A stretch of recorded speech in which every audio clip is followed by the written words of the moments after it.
നമസ്കാരം, പുതിയൊരു വീഡിയോയിലേക്ക് എല്ലാവർക്കും സ്വാഗതം. ടോം ഫോർഡിന്റെ ഏറ്റവും പോപ്പുലർ ആയിട്ടുള്ള പെർഫ്യൂംസിൽ ഒരെണ്ണമാണ് ബ്ലാക്ക് ഓർക്കിഡ് എന്ന് പറയുന്നത്. അപ്പം നമ്മൾ ബ്ലാക്ക് ഓർക്കിഡ് ഓഡർ പെർഫാമിന്റെ റിവ്യൂ ആണ് ഇന്ന് ചെയ്യാൻ പോകുന്നത്. ഇത് 2006 റിലീസ് ചെയ്ത ഒരു പെർഫ്യൂമാണ്. അതിനുശേഷം ഈ പെർഫ്യൂം സൂപ്പർ ഡ്യൂപ്പർ പോപ്പുലർ ആയതുകൊണ്ട് തന്നെ ഇത് 2020 അവരതിന്റെ ഒരു പെർഫാം കോൺസെൻട്രേഷനും 2022 ഒരു ഓഡർ ടോയ്ലറ്റ് കോൺസെൻട്രേഷനും മാർക്കറ്റിൽ ഇറക്കിയിട്ടുണ്ട്. അപ്പോൾ ഈ ഒരു പെർഫ്യൂം എന്ന് പറഞ്ഞാൽ സ്ത്രീകൾക്ക് ഫോർ വിമൻ എന്ന് പറഞ്ഞ് സ്ത്രീകളുടെ പെർഫ്യൂം ആയിട്ടാണ് മാർക്കറ്റ് ചെയ്തിട്ടുള്ളത്.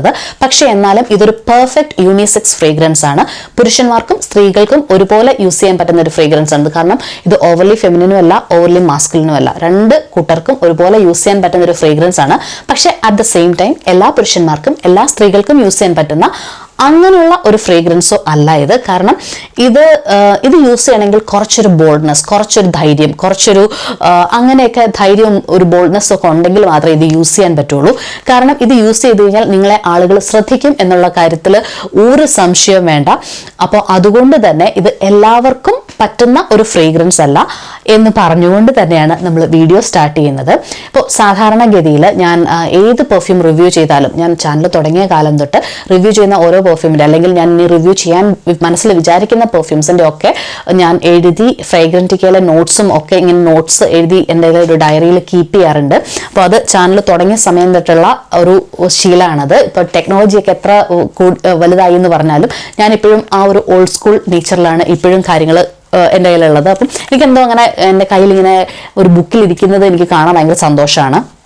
അപ്പോൾ ഈ ഒരു പെർഫ്യൂമിൻ്റെ നോട്ട്സ് ഇങ്ങനെ എഴുതുന്ന സമയത്ത് എഴുതിയിട്ടും തീരുന്നില്ല. ഫ്രേഗ്രൻറ്റിക്കയിലെ നോട്ട്സ് എഴുതുമ്പോൾ എഴുതിയിട്ട് തീരുന്നില്ല. എൻ്റെ കൈയൊക്കെ ആണെങ്കിൽ വേദനിക്കാൻ തുടങ്ങി. അവസാനം ഞാൻ ഇന്ന് കൗണ്ട് ചെയ്തപ്പോൾ 24 ഇൻഗ്രീഡിയൻസ് ആണ് ഫ്രേഗ്രൻറ്റിക്കയിൽ ഈ ഒരു പെർഫ്യൂമിൻ്റെതായിട്ട് മെൻഷൻ ചെയ്തിട്ടുള്ളത്. ഞാൻ കാണിച്ചു തരാം കേട്ടോ.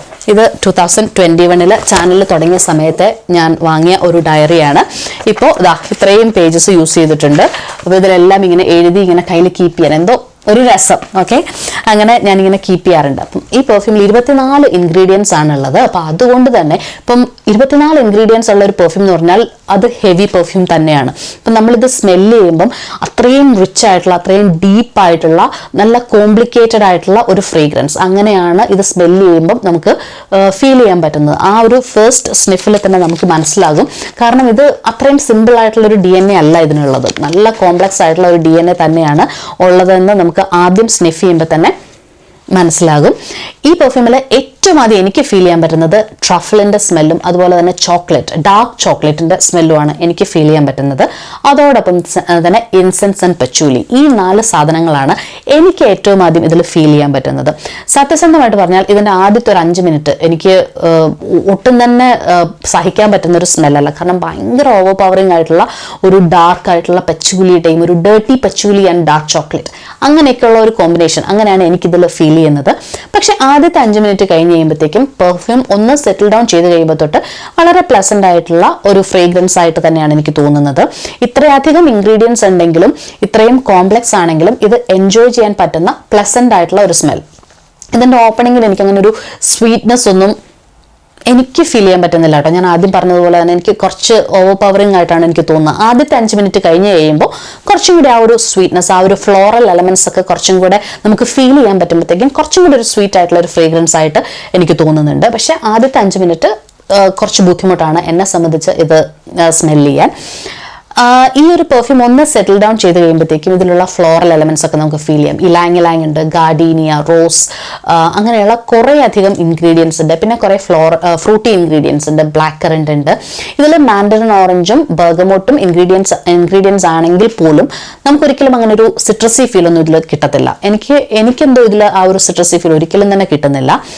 ഇനി ഇതൊന്ന് ഡ്രൈ ഡൗൺ ചെയ്യുമ്പോഴത്തേക്കും ഇതിൽ ആംബർ ഉണ്ട്, വെനില ഉണ്ട്, മസ്ക് ഉണ്ട്, കുറേ അധികം ഇൻഗ്രീഡിയൻസ് ഉണ്ട് കേട്ടോ.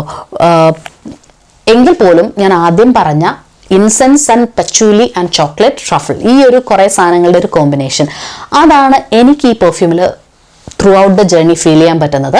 അതിൻ്റെ കൂടെ ആ ഒരു ഫ്ലോറൽ പ്രസൻസും മറ്റ് വുഡി ആയിട്ടുള്ള ഇൻഗ്രീഡിയൻസിൻ്റെ പ്രസൻസും നന്നായിട്ട് ഫീൽ ചെയ്യാനും പറ്റും. അങ്ങനെയാണ് ഈ ഒരു പെർഫ്യൂമിൻ്റെ ജേർണി എനിക്ക് ഫീൽ ചെയ്യാൻ പറ്റുന്നത്.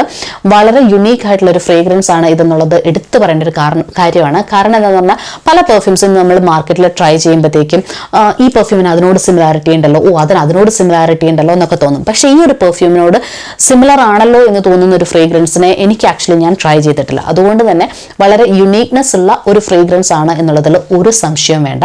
പിന്നെ ഇതിൻ്റെ പെർഫോമൻസ് എന്ന് പറയുന്നത് ഔട്ട്സ്റ്റാൻഡിങ് പെർഫോമൻസ് ആണ്. 10 hours മുകളിൽ ലാസ്റ്റിംഗ് ഉള്ള ഒരു ഫ്രേഗ്രൻസ് ആണിത്. പക്ഷേ ഇതിൻ്റെ ഏറ്റവും വലിയ പ്രോബ്ലം എന്ന് പറഞ്ഞാൽ ഇത് എല്ലാവർക്കും വെയർ ചെയ്യാൻ പറ്റുന്ന ഒരു ഫ്രേഗ്രൻസ് അല്ല, എല്ലാവർക്കും ഇഷ്ടം തോന്നുന്ന ഒരു ഫ്രേഗ്രൻസും അല്ല. അതുകൊണ്ട് തന്നെ നിങ്ങൾ ഈ ഒരു പെർഫ്യൂം വാങ്ങിക്കാൻ ഉദ്ദേശിച്ചിട്ടുണ്ടെങ്കിൽ ഒരു കാരണവശാലും ബ്ലൈൻഡ് ബൈ ചെയ്യരുത്. നിങ്ങൾ ഷോപ്പിൽ പോയിട്ട് ട്രൈ ചെയ്ത് നിങ്ങളുടെ സ്കിന്നിൽ ട്രൈ ചെയ്തതിന് ശേഷം ഒരു ഫുൾ ഡേ കഴിഞ്ഞതിന് ശേഷം നിങ്ങൾക്കിത് എൻജോയ് ചെയ്യാൻ പറ്റുന്നുണ്ടെങ്കിൽ മാത്രം ഈ ഒരു പെർഫ്യൂം വാങ്ങിക്കുക. ഒരിക്കലും ഇത് ബ്ലൈൻഡ് ബൈ ചെയ്യരുത്. കാരണം ഇതെനിക്കറിയാം ഒത്തിരി പോപ്പുലർ ആയിട്ടുള്ള ഒരു ഫ്രേഗ്രൻസ് ആണ്, ഒരുപാട് ആളുകൾക്ക് ഇഷ്ടമുള്ള ഒരു ഫ്രേഗ്രൻസ് ആണ്. പക്ഷേ അതും ഒരു 50-50 ചാൻസ് ആണ്. നിങ്ങൾക്ക് ഈ ഒരു പെർഫ്യൂം എൻജോയ് ചെയ്യാനോ വെയർ ചെയ്യാനോ പറ്റത്തില്ല എന്നുണ്ടെങ്കിൽ ഇത്രയും എക്സ്പെൻസീവ് ആയിട്ടുള്ള ഒരു പെർഫ്യൂം എന്ന് പറയുന്നത് വേസ്റ്റ് ഓഫ് മണി ആകും. പക്ഷെ നിങ്ങൾക്ക് എൻജോയ് ചെയ്യാൻ പറ്റുമെങ്കിൽ ഇത് വളരെ യുണീക്ക് ആയിട്ടുള്ള ഒരു ഫ്രേഗ്രൻസ് ആയിരിക്കും. നിങ്ങൾക്ക് അറ്റൻഷൻ എന്ന് പറയുന്നത് തീർച്ചയായിട്ടും കിട്ടും. അത് പോസിറ്റീവും നെഗറ്റീവും ആകാം കേട്ടോ, അതും പറയണമല്ലോ. ഞാൻ പറഞ്ഞതുപോലെ ഇത് എല്ലാവർക്കും എൻജോയ് ചെയ്യാൻ പറ്റുന്ന ഒരു ഫ്രേഗ്രൻസ് അല്ലാത്തതുകൊണ്ട് തന്നെ ഇപ്പം നിങ്ങൾ ഇത് വെയർ ചെയ്ത് പുറത്തൊക്കെ പോകുമ്പോൾ നെഗറ്റീവായിട്ടുള്ള കമൻസും കിട്ടാൻ സാധ്യതയുണ്ട്. പക്ഷെ എന്നാൽ പോലും ഇത് അറ്റൻഷൻ തരും എന്നുള്ളതിൽ ഒരു തരത്തിലുള്ള സംശയവും വേണ്ട. ഓക്കെ, ഇനി ഇത് ഡ്രൈ ഡൗണിലേക്ക് വരുമ്പോഴത്തേക്കും കുറച്ചും കൂടെ ഒരു ഏർത്തി ആയിട്ടുള്ള, കുറച്ചും കൂടെ വുഡി ആയിട്ടുള്ള ഒരു ഫീലാണ് എനിക്ക് കിട്ടുന്നത്. അപ്പോൾ ആദ്യം പറഞ്ഞതിൽ നിന്ന് ആ ഒരു ചോക്ലേറ്റിൻ്റെ ഫീലൊക്കെ കുറച്ചൊക്കെ ഒന്ന് ഡ്രൈ ഡൗണിലേക്ക് വരുമ്പോഴത്തേക്കും നമുക്ക് ആ ഒരു വുഡി നേച്ചറാണ് കുറച്ചും കൂടെ നമുക്ക് ഫീൽ ചെയ്യാൻ കൂടുതലായിട്ട് പറ്റുന്നത്. ഇനി ഈ ഒരു പെർഫ്യൂം ഒരിക്കലും ഒരു ഓഫീസ് ഫ്രണ്ട്ലി ഫ്രേഗ്രൻസ് ഒന്നും അല്ല കേട്ടോ. കാരണം ഒരു ഗോയിങ് ഔട്ട് ഫ്രേഗ്രൻസ് അല്ലെങ്കിൽ ഒരു പാർട്ടി ഫ്രേഗ്രൻസ് ഒക്കെ ആയിട്ട് നന്നായിട്ട് നല്ലൊരു പെർഫ്യൂം ആയിരിക്കും ഇത്. പക്ഷെ ഒരു എവറിഡേ ഫ്രേഗ്രൻസ് അല്ലെങ്കിൽ ഒരു ഓഫീസ് ഫ്രേഗ്രൻസ് ആയിട്ടൊന്നും യൂസ് ചെയ്യാൻ ഇത് അത്ര നല്ലതായിരിക്കും എന്ന് എനിക്ക് തോന്നുന്നില്ല. ഇനി പേഴ്സണലി പറയുകയാണെങ്കിൽ ഇത് സ്മെൽ ചെയ്യുമ്പോൾ എനിക്ക് തോന്നുന്നത് എന്തെന്നറിയോ, നമ്മൾ പറഞ്ഞില്ല ഭയങ്കര റിച്ച് ആയിട്ടുള്ള, ഭയങ്കര കാശ് നിങ്ങൾക്ക് ഭയങ്കരമായിട്ടുണ്ടെങ്കിൽ ഭയങ്കര എക്സ്പെൻസീവ് ആയിട്ടുള്ള അല്ലെങ്കിൽ ഭയങ്കര റിച്ച് ആയിട്ടുള്ള ഒരു ആള്, അങ്ങനെയാണ് എൻ്റെ മനസ്സിലേക്ക് ഒരു ഇമാജിനേഷൻ വരുന്നത്.